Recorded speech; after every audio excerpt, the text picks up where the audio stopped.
So I'm going to talk about BGP again this year. I think it's the 4th year in a row, maybe the 5th. This year I'm going to talk about how BGP has kind of gone mainstream and has gotten into the news quite a lot this year. And there's a lot of emojis in my presentation because they were quite easy to do. So who am I? I'm starting a new job tomorrow as Network Operations Manager at Broadband Communications North. I'm super involved in the internet scene, community, and whatnot in Manitoba. I'm involved behind the scenes in a number of ISPs and service providers. I have a blog called bgp.guru. Used to be ciscodude.net, but I changed it to bgp.guru because if you get a 3-letter domain, you better use it, right? So I am involved with the Internet Exchange, both on the board level and the operations team. I'm also involved in Cold Hack, which is a local not-for-profit that attempts to further privacy in Canada. And I'm also a co-founder of the Manitoba Network Operations Group. And I've recently discovered that I absolutely love curry. And so I even started a food blog about that so I could publish 1 or 2 recipes per year. So the first event I want to talk about is this 2017 Russian leak / hijack. So if you... All right, so next year I'm going to use LaTeX for my slides. So if you do a Google for Russian Google BGP hijack, there was a lot of news items from December of 2017 about this one here.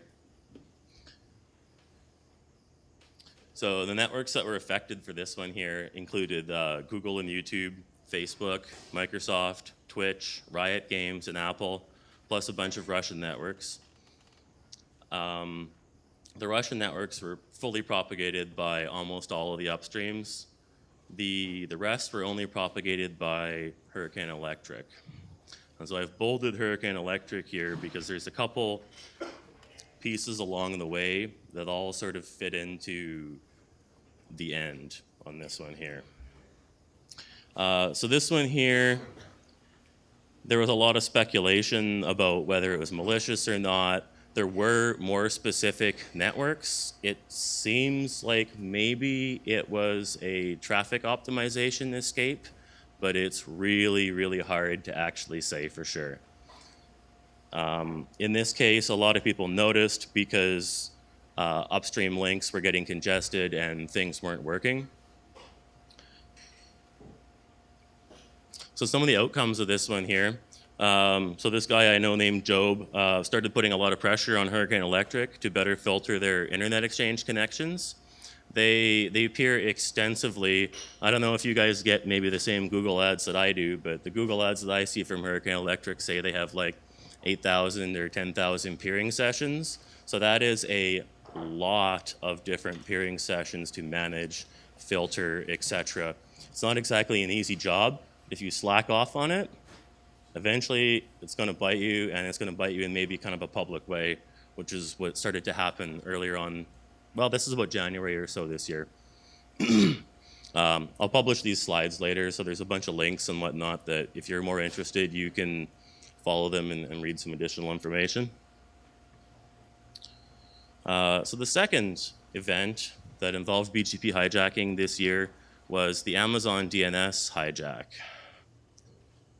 So if you Google this one here, there's tons and tons and tons, and everybody noticed. It was a very, very visible hijack because stuff wasn't working. So this happened on April 24th of this year. 5 networks from Amazon's Route 53 DNS were hijacked, more specific networks. They were all /24s. They came from an ISP in Columbus, Ohio. It's not, hasn't really been determined if it was malicious or not, but given the other stuff, it seems like they were probably hacked. Because they were /24s, they were accepted, but they weren't seen by a huge number of peers, only about 15%. So not the whole internet saw this, but unfortunately, because a lot of people just plunk 8.8.8.8 into their devices for DNS and don't bother to run their own DNS or don't have the ability to run it or whatever anymore, Google saw these hijacks, and so Google was returning DNS results for myetherwallet.com that actually had an IP with a very long TTL that resolved to an IP in the eastern Ukraine. So some of the outcomes of this particular hijack, Job again proposed that major DNS authoritative service providers offer RPKI for origin validation. So I'd spoke about RPKI previous years here, and I said that it's a solution, but really nobody's using it yet. And so now there's been some pressure to actually use RPKI on networks where it actually matters. So Amazon serves a lot of DNS for a lot of the world. If someone else hijacks those routes from a different ASN, and you have an easy thing that you can do to stop that, you know, it's no longer, you can't overlook it anymore. So if major authoritative DNS providers offer RPKI validations for their routes, it also allowed ISPs and IXP route servers to drop the invalid routes. And so I've bolded IXP here because I'm going to come back to that later on.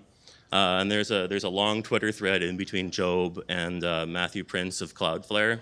And basically he compared, some people don't want to use RPKI because there's the invalid data and whatnot in it. And he compared it to the cleanup that Cloudflare did for 1.1.1.1, where a ton of networks were using it internally as a ping sink or whatever, right?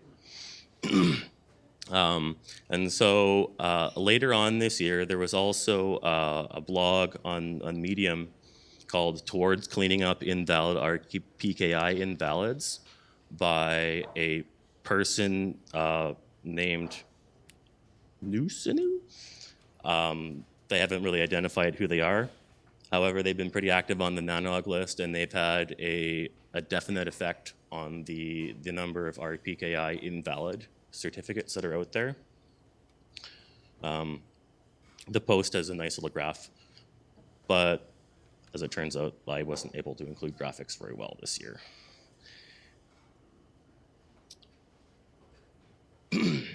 So the third event I want to talk about is the BGP Hijacking Factory.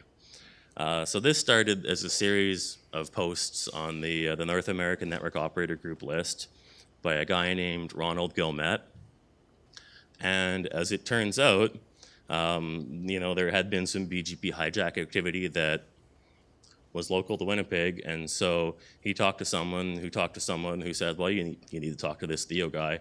And so I've actually talked to this guy on the phone about, and I explained how BGP hijacking works. So in June and July of 2018, this is when this all kind of came to a head.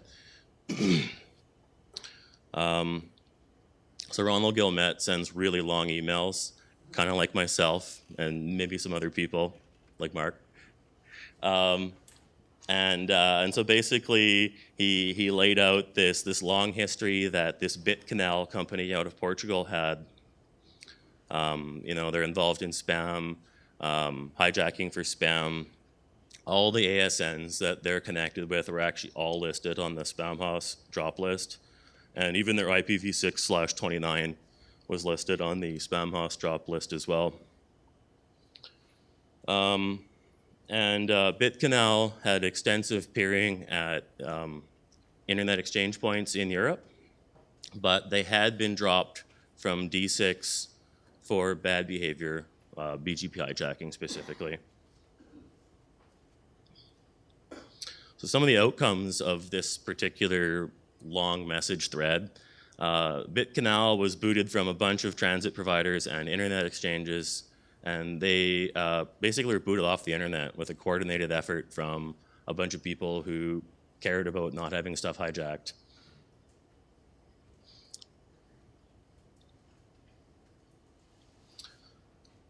So fourth hijack I want to talk about is one that involves a bunch of payment systems. So this one here happened in July of 2018 of this year.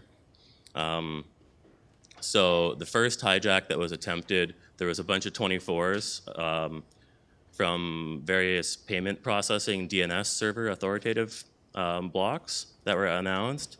So one of them was from Savvis, another one of them was from Vantiv, which is formerly WorldPay. And then another one, there was actually two more from a network called Q9 Networks, which is a data center in Calgary. So hence the Canadian connection on this one here. So the first attempted hijack was out of a company called Digital Wireless Indonesia, and that was on July 6th, and it didn't last for very long, and it had really, really limited visibility. Almost no one saw it. It wasn't very effective.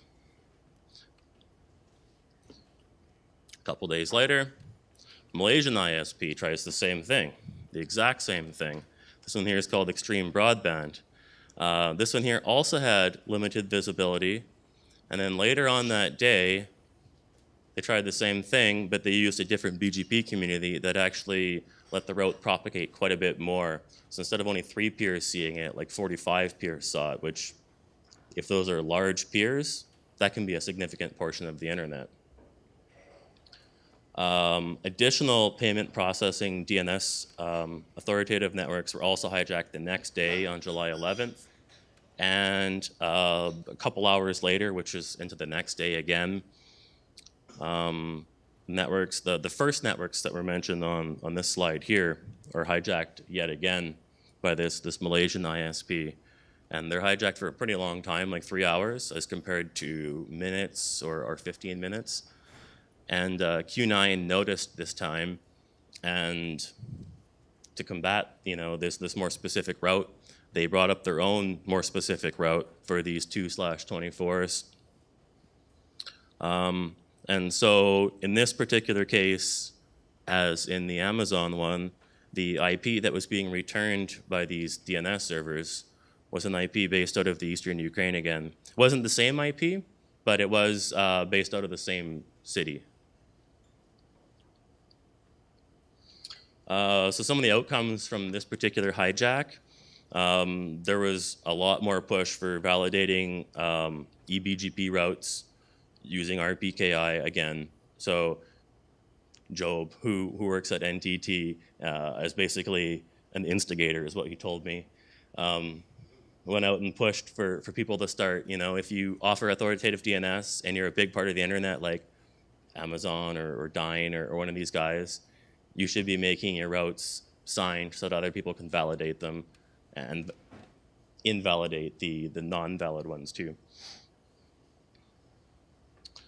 One of the ones that came up more recently, actually, this actually only came up about 5 days ago, so I haven't had a huge amount of time to research this one yet, is apparently China Telecom has been hijacking traffic. And so the way that this one here is actually a little bit different is that instead of things not working, it was an interception hijack. So instead of hijacking traffic and sending it to a different location to say, oh yeah, this DNS server is going to respond over here instead with this fake DNS response, they just intercepted stuff. And this is actually, so this came from a paper that was just published in the Military Cyber Affairs. And then someone posted this onto the NANOG list that I'm on October 26th. So it's really fresh. There's a lot of news about it. If you type in China Telecom BGP hijack into your search engine, you'll find a lot of stuff about this. Actually, so I did a little bit of research, not a huge amount, but in 2010, they did the same thing. And you might recall that 15% of the internet went to China for 18 minutes. That was a headline that I recall from about 2010 or so. And the reason that they were able to do this is they had the backbone capacity that, intentional or not, when BGP things went crazy, they were able to take that traffic and still deliver it. So this particular paper says that these hijacks were enabled because China Telecom has an extensive presence in the US. And so essentially they are able to insert themselves in without too much latency. And because of the way the BGP works, the AS paths weren't any longer. And so these things actually worked. So some of the traffic that they claim was hijacked was between Canada and Korea in 2016, between US and Italy in 2016, between Scandinavia and Japan in April and May of 2017, and Italy to Thailand between April and July of 2017.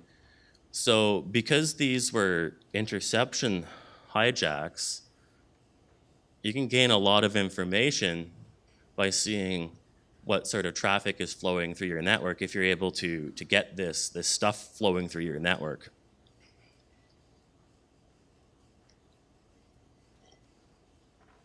So for instance, they'd be able to see, oh yeah, there's an IPSec VPN between this IP and this IP. Maybe that's interesting. Maybe I need to do a little more reconnaissance on that. Unfortunately, the research for this particular paper was not based on open data, and so I don't know if I'm gonna get any actual data from the researchers to validate this or not. It makes it a little bit hard when it's a closed system. So some of the solutions. So not everything is all bad. So BGP hijacks becoming mainstream this year has increased RPKI adoption, especially with authoritative DNS servers.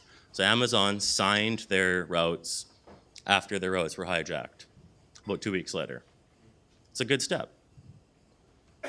Also, IXPs have been automating their filtering based on IRR. So I was a little bit horrified to find out that there are internet exchanges out there that have a route server that basically this AS is allowed to peer in, and this AS is allowed to peer in, and there's no filtering lists. So anyone could say, oh, yeah, Google's over here, 8.8.8 is over here. And people would accept it because the route server would send it through. It's crazy. Locally, at MBIX, we've also enabled automation to do routes over filtering. We did that over Thanksgiving weekend this year.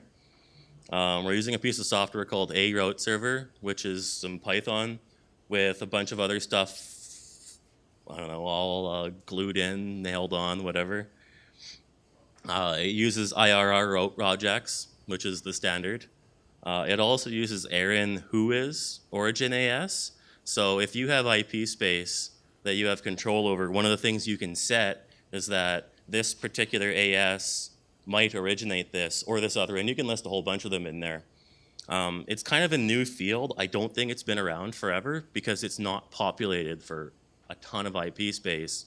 But in terms of getting a route accepted and having local traffic go local, it works for this. It doesn't work globally, like AT&T and Shaw where they peer, they don't use that. They use IRR only. But it at least helps with local, and it can kind of band-aid a thing for a day or two.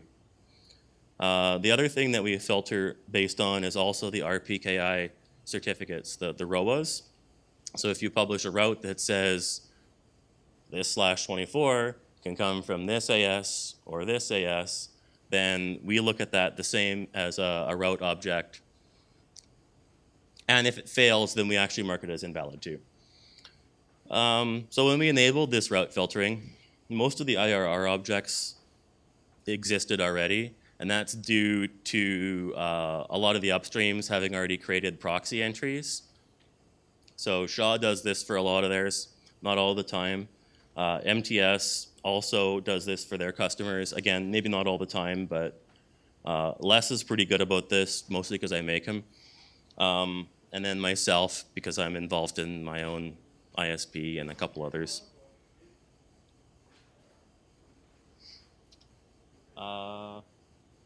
Yeah. So, do we have any questions? If time.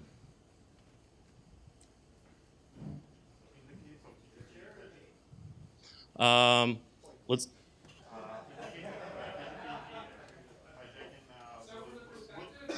Wait. We're gonna go with the front row here first, Jared. Sorry.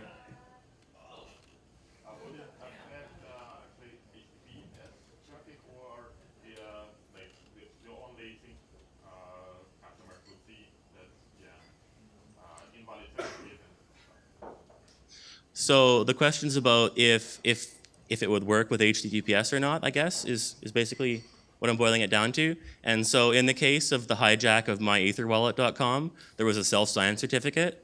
And so people just clicked past that, logged into a fake site, and gave out their credentials. In the case of like this China Telecom hijack, their stuff is still flowing through them. It's not flowing to a different endpoint. And so if there was weaknesses or something in HTTPS, then maybe they might be able to see something. But they were routed basically encrypted traffic. Yeah. Jared?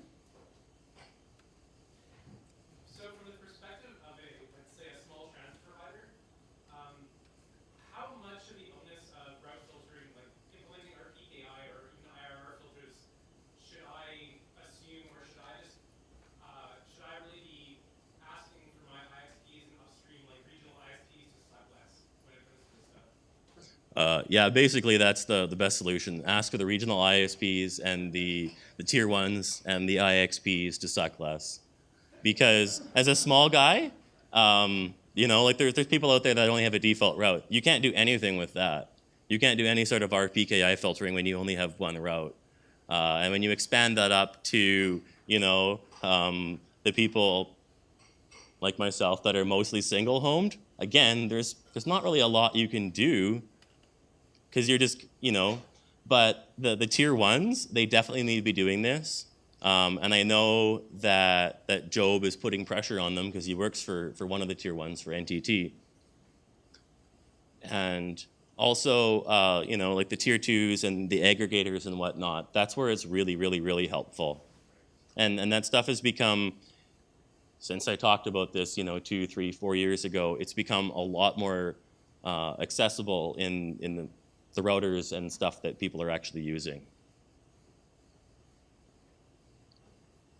Yeah? Is this all IPv4 or is this also IPv6? These are all IPv4 hijacks, but I mean, the same thing can happen on IPv6 too. And if you follow the BGP Stream Twitter account, you'll see the occasional V6 hijack. I don't know if they're, sometimes it's just people changing providers or things like that too, right? So it's hard to investigate them all really seriously. In the back, yeah? I think that's you. Well, maybe midways. Sure, okay. So I hijacked a bunch of BGP, I got a bunch of stuff for me. What am I doing with it? The first thing that comes to mind is now I can get authoritative for any domain I want, change my MX records, get certificates. Like what are people generally doing when they hijack these big swaths of the internet? So in the case of a lot of these hijacks, it was used to put up authoritative DNS servers to respond with different results. Most of the hijacks were like that.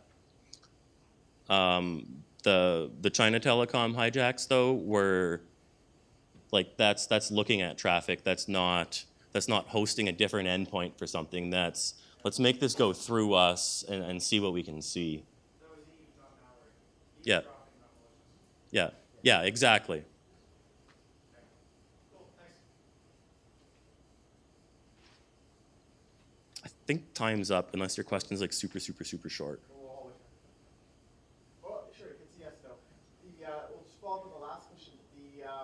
The idea of once you've got DNS traffic that you get a certificate signed, like through domain control validation, that requires though the BGP hijack to actually hit the people doing domain control validation. So is that as a known case that happens? I haven't seen anything where people have gotten certificates like through Let's Encrypt or something as a result of this yet. But I think it could have been done in like the example of like the Amazon. I think they could have done that through Let's Encrypt and it would have been more effective.